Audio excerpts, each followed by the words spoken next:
ធ្លាប់តែហូបបាយត្រងៀតបាយគោងៀតឬក៏ក្របីងៀតចាអញ្ចឹងថ្ងៃនេះបង្ហាញជូនបងប្អូនពីបាយទុងងៀតម្ដងណាពុកម៉ែបងប្អូនហើយចង់ដឹងថារបៀបធ្វើយ៉ាងណាទស្សនាវីដេអូនេះទាំងអស់គ្នាណា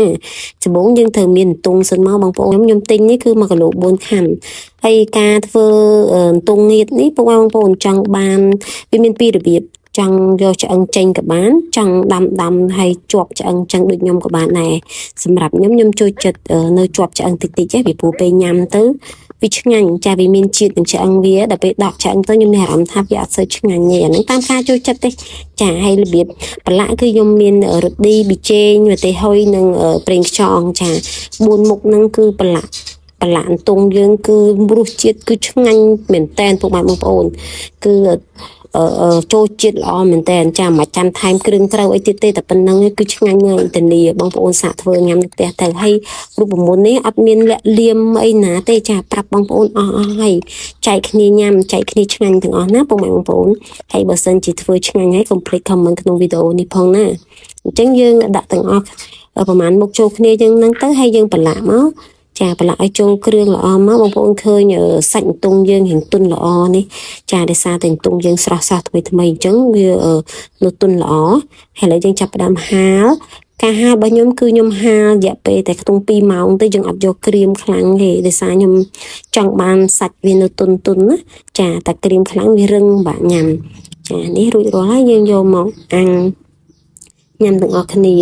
ចាហើយការប្រឡាក់នេះទៀតសោកបងប្អូនអើយ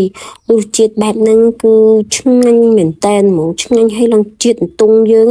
សាច់ទុងយើងឡើងជាតិទាំងផ្អែមហ្មងហើយញ៉ាំជាមួយទឹកខ្មេះឬក៏ទឹកគឺឆ្មាច្បាច់ដាក់ខ្ទឹមណាក៏បានដែរចាតាមការចូលចិត្តទេតែសម្រាប់ខ្ញុំមានទឹកខ្មេះខ្ញុំជ្រលក់មួយទឹកខ្មេះទៅហើយនេះកូនពៅខ្ញុំកូនស្រីខ្ញុំគាត់ញ៉ាំម្សាយគាត់ថាឆ្ងាញ់ដល់ពេលឃើញខ្ញុំធ្វើវីដេអូគាត់មកញ៉ាំម្សាទៀតក៏ត្រូវមាត់របស់គាត់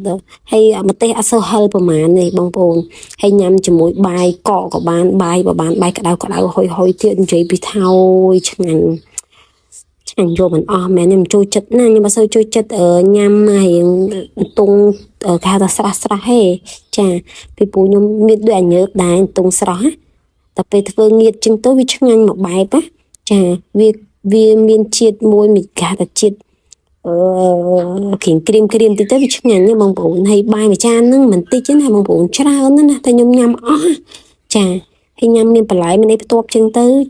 គឺរឹតតែឆ្ងាញ់ហ្មងហើយមើលតែមាត់ទៅបងប្អូនហើយកូនខ្ញុំគាត់រៀងហឹលបន្តិចដែរគាត់ញ៉ាំបដៅគាត់ថាហឹលម៉ាក់អីចឹងទៅរកទឹករកអីញ៉ាំតែសម្រាប់យើងមនុស្សចាស់ធម្មតារសជាតិប៉ុណ្ណឹងគឺឆ្ងាញ់គឺហឹលល្មមសម្រាប់ខ្ញុំហើយញ៉ាំបដៅសឹកសក់បដៅវាឆ្ងាញ់ពេកបងប្អូននិយាយមិនដឹងនិយាយយ៉ាងម៉េចទេដឹងនិយាយប្រាប់បងប្អូនមិនបើសិនជាបងប្អូនចង់បានរសជាតិបែបហ្នឹងបងប្អូនអាចធ្វើញ៉ាំនៅផ្ទះទៅ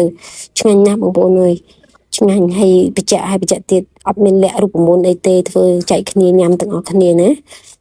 បងប្អូនម្ហូបហ្នឹងញ៉ាំដៃបានឆ្ងាញ់ញ៉ាំស្លាបព្រាអត់ឆ្ងាញ់អីកុំប្រកាន់អីបងប្អូនអើយញ៉ាំខ្លួនឯងទេចឹងវីដេអូយើងមានតែប៉ុណ្្នឹងទេណាបងប្អូនអរគុណចំពោះការទស្សនាជួបគ្នានៅវីដេអូក្រោយជម្រាបលាណា